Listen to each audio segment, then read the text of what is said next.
अरे कहाँ रह गई? ऑफिस चली गई क्या? आज भी भूखा मारेगी। आई माँ, 2 मिनट। बड़ी देर कर दी। आज भी नाश्ता इतनी लेट? माँ रात को ऑफिस की फाइल चेक कर रही थी तो लेट हो गया उठने में।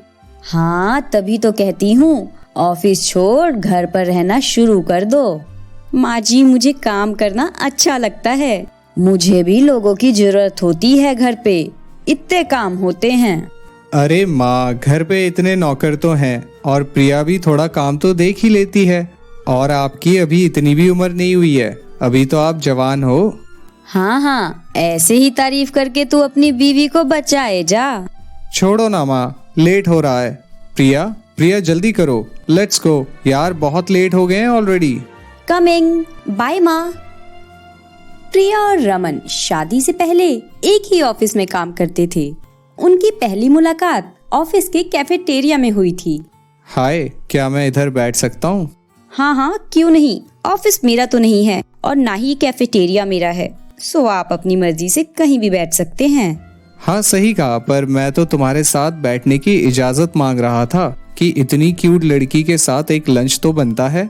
अच्छा रेस्टोरेंट नहीं तो ऑफिस कैफेटेरिया ही सही। पहले तो वो अच्छे दोस्त बने और फिर धीरे धीरे दोनों एक दूसरे को पसंद करने लगे। 1 साल बाद दोनों ने शादी करने का फैसला किया।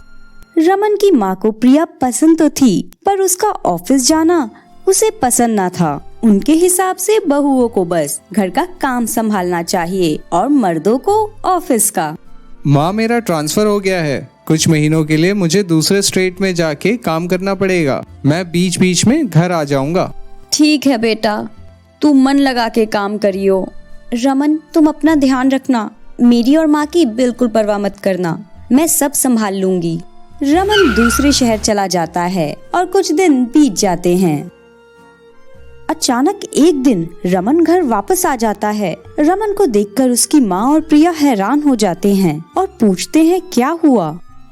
मेरे साथी ने मेरे साथ धोखा किया। उसने कंपनी से एक बड़ा अमाउंट निकाल के मेरा नाम लगा दिया और वो सारे पैसे डूब गए हैं। अगर मैंने 1 हफ्ते में कंपनी को पैसे नहीं दिए तो मुझे धोखाधड़ी के इल्जाम में जेल भेज देंगे। मैं क्या करूँ माँ? बेटा तू चिंता ना कर, मैं ये घर बेच दूंगी। नहीं माँ, ये बाबूजी की आखिरी निशानी है। माँ जी, रमन आप लोग चिंता मत कीजिए, हमें ये घर बेचने की कोई जरूरत नहीं है। मेरे पास इतने पैसे हैं कि हम ये कर्ज उतार पाएंगे। मैं इतने सालों से नौकरी कर रही हूँ और मेरी सैलरी के सारे पैसे हर महीने मेरे अकाउंट में यूं ही पड़े रहते हैं। मेरे सारे खर्चे शादी से पहले मेरे माता पिता उठाते थे और शादी के बाद आप दोनों ने भी मुझे किसी चीज की कमी नहीं होने दी। तो तब से अब तक मेरे अकाउंट में इतना पैसा हो गया है कि हम इस प्रॉब्लम से बाहर निकल पाएंगे। मुझे तुम पे नाज है बेटी, तुम तो सच में हीरा हो। हमें अपनी बेटी बहू को कभी किसी काम के लिए नहीं रोकना चाहिए।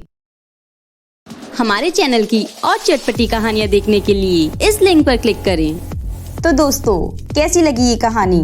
कमेंट में अपनी राय जरूर दें। हमारे चैनल जलेबी टीवी को सब्सक्राइब करें और नई वीडियोस सबसे पहले देखने के लिए नोटिफिकेशन बेल दबाएं।